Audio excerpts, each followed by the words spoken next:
नमस्कार, मैं हूं साक्षी ममगाई। विधानसभा में बैकडोर से हुई भर्तियों के खिलाफ रितु खंडूड़ी भूषण ने मोर्चा खोल दिया है। विधानसभा अध्यक्ष इस पक्ष में नहीं है कि जिन लोगों को कायदों के परे जाकर विस में नियुक्ति दी गई उन्हें किसी भी हाल में बहाल किया जाए। यही वजह है कि सिंगल बेंच का स्टे खारिज करने के लिए विस अध्यक्ष ने डबल बेंच में जाने का फैसला लिया है। अब क्या यह स्टे था, किस आधार पर यह दिया गया था, इसके मिलने से कैसे बर्खास्त हुए विस कर्मियों को राहत मिली थी और क्यों बावजूद इस स्टे के कर्मचारियों को अब तक ज्वाइनिंग नहीं दी गई है, सारे सवालों के जवाब रिपोर्ट में मौजूद है। आपकी जानकारी के लिए बता दें कि जब विधानसभा अध्यक्ष ने विस में नौकरी कर रहे करीब 250 कर्मियों को बर्खास्त करने का फैसला सुनाया था, ये कहते हुए कि भर्ती प्रक्रिया का पालन नहीं किया गया है, नियमों को अनदेखा किया गया है, तब निकाले गए कर्मचारी इसके विरोध में खड़े हो गए थे। बर्खास्त हुए कर्मचारियों ने फैसले को चुनौती देने के लिए हाई कोर्ट का रुख कर लिया, निर्णय के खिलाफ याचिका दायर कर दी और उत्तराखंड सरकार के फैसले के खिलाफ कानूनी जंग छेड़ दी। बड़ी बात यह रही कि हाई कोर्ट ने भी हटाए गए कर्मियों की दलीलों को जायज माना और बर्खास्ती के फैसले पर रोक लगा दी। क्या दलीलें कोर्ट में पेश की गई थी, अब वो जानते हैं।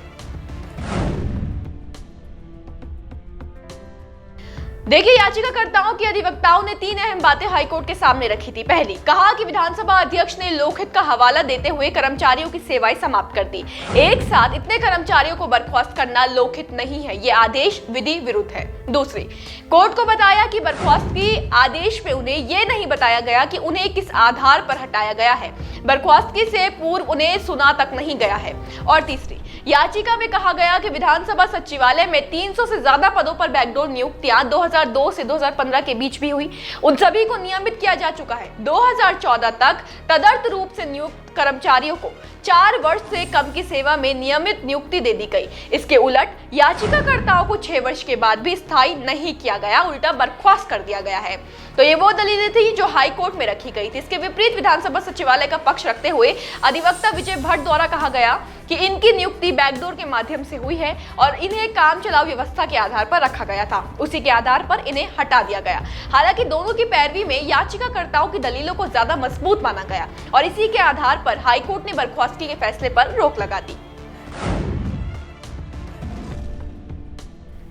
जी हां, नैनीताल हाईकोर्ट ने विधानसभा सचिवालय के 228 कर्मचारियों की 27, 28 और 29 सितंबर को जारी बर्खास्तगी के आदेश पर रोक लगा दी। इसी के साथ कोर्ट ने नियमित कर्मचारियों की नियुक्ति के लिए विज्ञापन जारी करने को भी छूट दे दी। कोर्ट ने कहा है कि विधानसभा सचिवालय नियमित नियुक्ति प्रक्रिया शुरू कर सकता है और ये कर्मचारी नियुक्ति प्रक्रिया को बाधित नहीं करेंगे।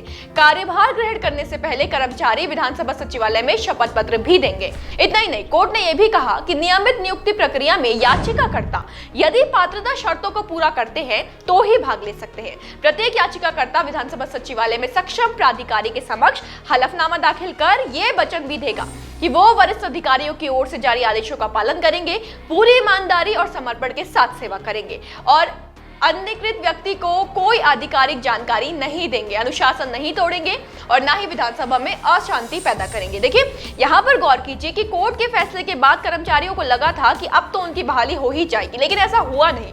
उल्टा विस अध्यक्ष के स्टे के फैसले को खारिज करवाने के लिए कमर कस ली है।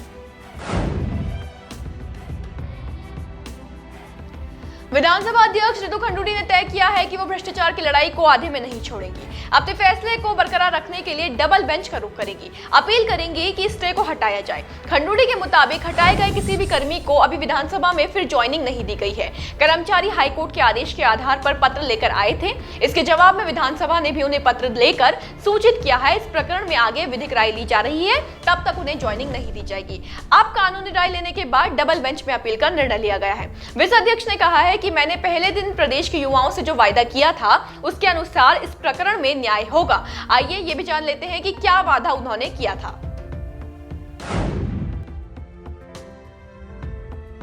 बताएं कि विस बैकडोर भर्ती प्रकरण के तूल पकड़ने के बाद जब विधानसभा अध्यक्ष ने जांच का फैसला लिया था और विशेष समिति का गठन किया था, तब साथ ही ये भी कहा था कि उनके सार्वजनिक जीवन की शुरुआत प्रधानमंत्री नरेंद्र मोदी के व्यक्तित्व से प्रभावित होकर हुई। उन्हें याद है कि प्रधानमंत्री ने कहा था कि न खाऊंगा न खाने दूंगा। इसी ध्येय वाक्य का उन्होंने भी अपने जीवन में उतारा है, यानी ना वो खाएंगी ना ही खाने देंगी। देखिए, प्रदेश के लोग पहले ही संबंधित नेताओं के खिलाफ कार्रवाई न होने से नाराज हैं।